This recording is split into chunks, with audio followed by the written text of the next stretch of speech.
Bab 3 bagian 1. Anda tidak bisa memenangkan perdebatan.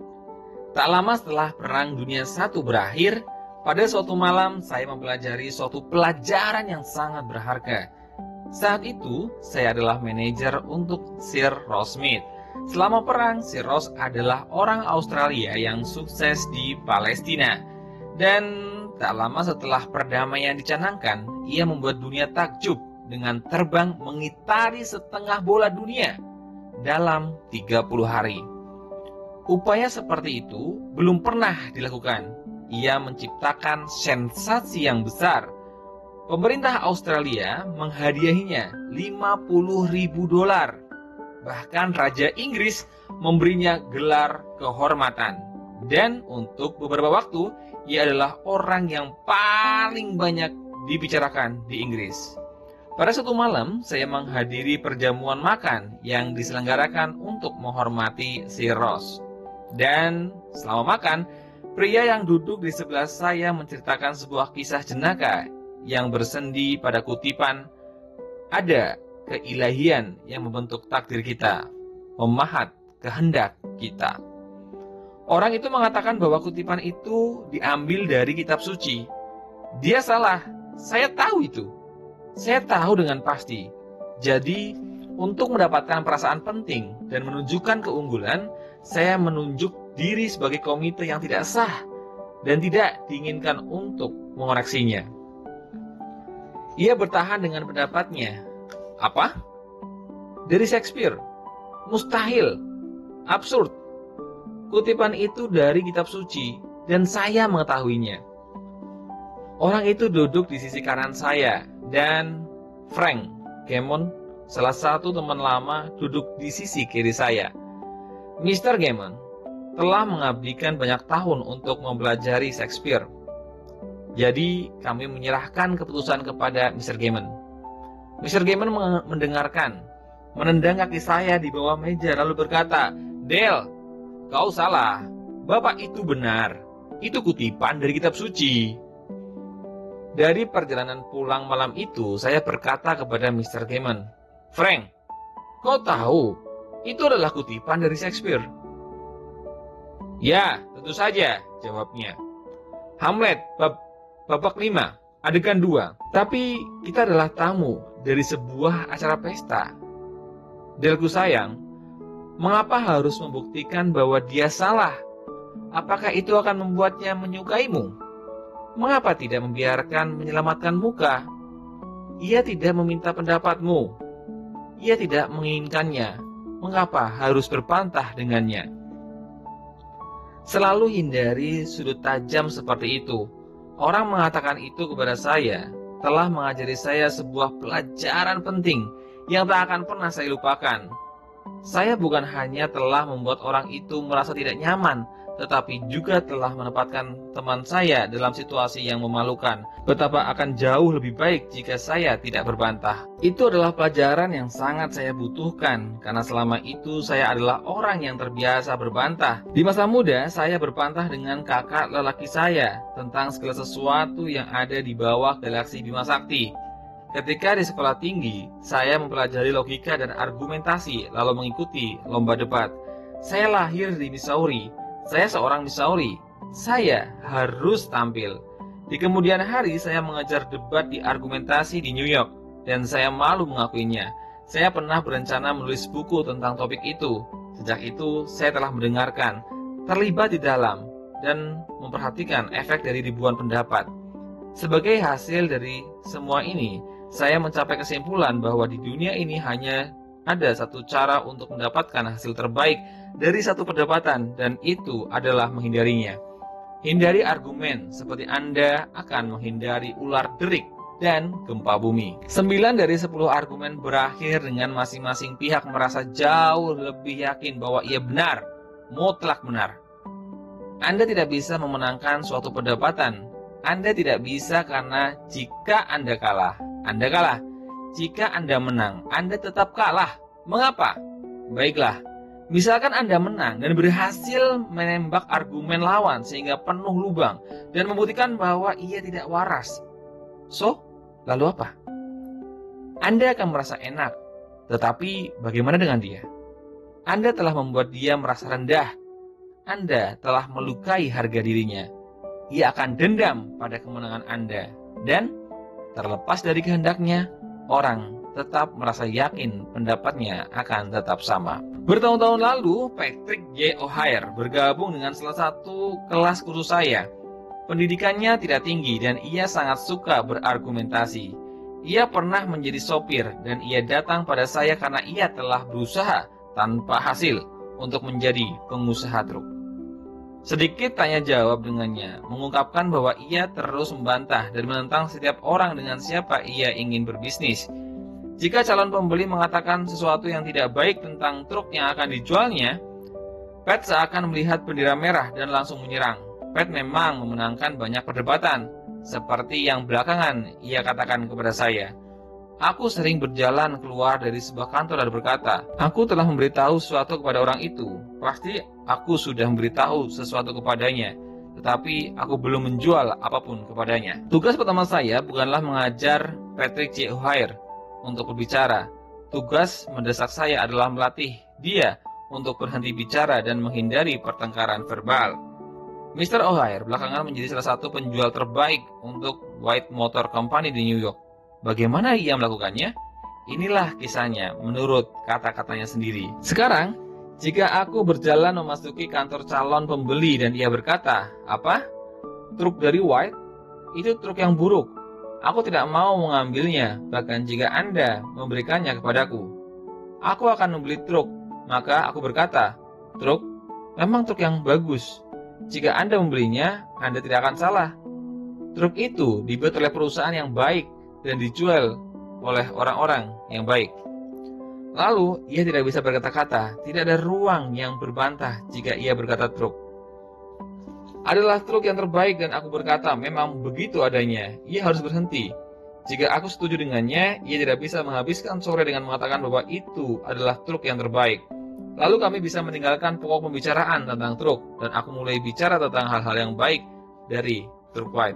Ada masa ketika komentar seperti ini membuatku seakan melihat bendera merah, aku akan mulai membantah melawan truk. Dan semakin aku membantahnya, semakin calon pembeli akan membela truk itu. Dan semakin ia membela, semakin ia condong kepada produk pesaingku. Ketika mengenangnya, sekarang aku bertanya-tanya bagaimana aku akan pernah bisa menjual sesuatu. Aku telah kehilangan bertahun-tahun dari hidupku dengan membantah dan berdebat. Sekarang, aku menutup mulut. Itu lebih manjur dan bermanfaat. Seperti pernah dikatakan oleh Benjamin Franklin, jika Anda membantah, mengesalkan dan menentang, mungkin terkadang Anda menang, tetapi itu akan menjadi kemenangan semu, karena Anda tidak akan pernah mendapatkan kehendak baik dari lawan Anda. Jadi, pikirkan sendiri, apa yang lebih ingin Anda dapatkan? Kemenangan akademik, teatrikal, atau kehendak baik seseorang? Anda jarang bisa mendapatkan keduanya. Harian Boston Transcript pernah menerbitkan potongan pantun ini. Di sini berbaring jenazah William J. yang meninggal mempertahankan jalan yang ia anggap benar. Ia benar, sungguh mati benar saat ia mengebut di jalannya. Tetapi ia sama matinya seperti jika ia salah. Mungkin Anda benar, sungguh mati benar, di saat Anda mengebut di jalan argumen Anda. Tetapi dalam hal mengubah pendapat orang, mungkin Anda sama sia-sianya seperti jika Anda salah. Frederick S. Parson, seorang konsultan pajak penghasilan, telah bertengkar dan berdebat selama 1 jam dengan seorang pemeriksa pajak pemerintah yang sedang dipertaruhkan adalah satu pokok masalah yang bernilai $9.000. Mr. Parson memaksa mengatakan bahwa $9.000 itu sebenarnya utang yang buruk yang tidak akan pernah bisa ditagih. Jadi seharusnya tidak bisa dikenai pajak. Utang yang buruk, ya benar saja. Jawab pemeriksa, itu harus kena pajak. Pemeriksa pajak itu dingin, angkuh dan keras kepala, kata Mr. Parson ketika bercerita di depan kelas. Akal sehat akan sia-sia, begitu pula fakta-fakta. Semakin lama kami berbantah, semakin ia menjadi keras kepala Jadi, aku memutuskan untuk menghindari argumen, mengganti pokok perbincangan, dan memberi penghargaan kepadanya. Aku berkata, aku rasa ini persoalan yang sangat sepele dibandingkan keputusan-keputusan yang benar-benar penting dan sulit yang harus Anda buat. Aku sendiri telah belajar tentang pajak, tetapi aku belajar dari buku-buku. Anda mendapatkan pengetahuan Anda dari begitu banyak pengalaman. Terkadang aku ingin banyak pekerjaan seperti pekerjaan Anda. Itu akan membuat aku banyak belajar dan aku bersungguh-sungguh dengan kata-kataku. Nah, pemeriksa pajak itu menegakkan diri di kursinya, bersandar ke belakang, dan bicara panjang lebar tentang pekerjaannya, menceritakan penipuan-penipuan cerdik yang telah berhasil ia ungkap. Nada suaranya menjadi bersahabat dan akhirnya bercerita tentang anak-anaknya. Ketika pergi, ia memberitahu bahwa ia akan mempertimbangkan kembali masalahku dan dalam beberapa hari akan memberitahukan keputusannya. 3 hari kemudian, ia menelponku di kantor dan memberitahu bahwa ia telah memutuskan untuk membiarkan laporan pajak itu apa adanya. Pemeriksa pajak ini menunjukkan salah satu kerapuhan yang paling umum dari manusia. Ia menginginkan perasaan penting. Selama Mr. Person berbantah dengannya, ia mendapatkan perasaan pentingnya dengan menunjukkan wewenangnya dengan keras. Tetapi begitu perasaan pentingnya diakui dan perbantahan dihentikan, dan ia dibiarkan mengembangkan egonya, ia menjadi manusia yang simpatik dan ramah.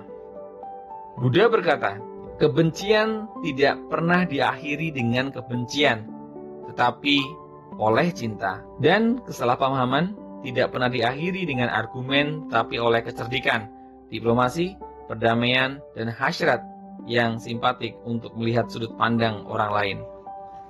Lincoln pernah menegur seorang tentara muda yang bertengkar dengan rekannya. Orang yang berniat menjadi pribadi yang terbaik, kata Lincoln, tidak mau meluangkan waktu untuk argumentasi pribadi, apalagi menanggung konsekuensinya, termasuk konsekuensi dari lepasnya murka dan kendali diri. Mengalahlah untuk hal-hal besar yang mungkin bukan hak yang kau dapatkan. Mengalahlah untuk hal kecil yang jelas merupakan milikmu. Lebih baik memberi jalan kepada seekor anjing daripada digigit olehnya, dan memperebutkan jalan. Bahkan jika kamu mau membunuh anjing itu tidak akan bisa mengobati luka gigitan. Dalam artikel di Bits and Peace dan beberapa usulan tentang cara mencegah ketidaksetujuan menjadi argumen atau perbantahan, terimalah ketidaksepakatan. Ingatlah slogan, ketika dua mitra selalu setuju, salah satu di antaranya sebetulnya tidak diperlukan. Jika ada beberapa hal yang belum pernah Anda pikirkan, bersyukurlah karena hal itu telah diangkat ke perhatian Anda. Mungkin ketidaksepakatan ini adalah peluang Anda untuk diperbaiki sebelum Anda membuat kesalahan yang serius. Jangan percayai kesan naluri pertama Anda. Reaksi alami pertama kita dalam situasi yang tidak kita setujui adalah reaksi defensif. Berhati-hatilah, tetaplah tenang, dan waspadai reaksi pertama Anda. Mungkin diri Anda sedang dalam keadaan yang terburuk, bukan yang terbaik. Kendalikanlah amarah Anda. Ingatlah Anda bisa mengukur ukuran seseorang dengan apa yang bisa membuatnya marah. Dengarkanlah lebih dulu. Beri lawan Anda peluang untuk bicara. Biarkan ia menyelesaikannya. Jangan menolak, membela diri, atau membantah. Ini hanya akan meninggikan rintangan. Cobalah membangun jembatan pengertian. Jangan membangun rintangan kesalahpengertian yang lebih tinggi. Carilah area-area Anda juga sepakat.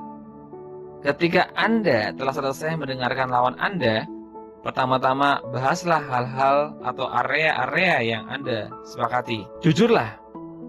Carilah area-area di mana Anda bisa mengakui kesalahan dan akuilah. Mintalah maaf atas kesalahan Anda. Itu akan membantu lawan Anda menurunkan senjatanya dan mengurangi bersikap defensif. Berjanjilah untuk memikirkan gagasan lawan, mempelajarinya dengan cermat, dan berjanjilah dengan sungguh-sungguh. Lawan Anda mungkin benar.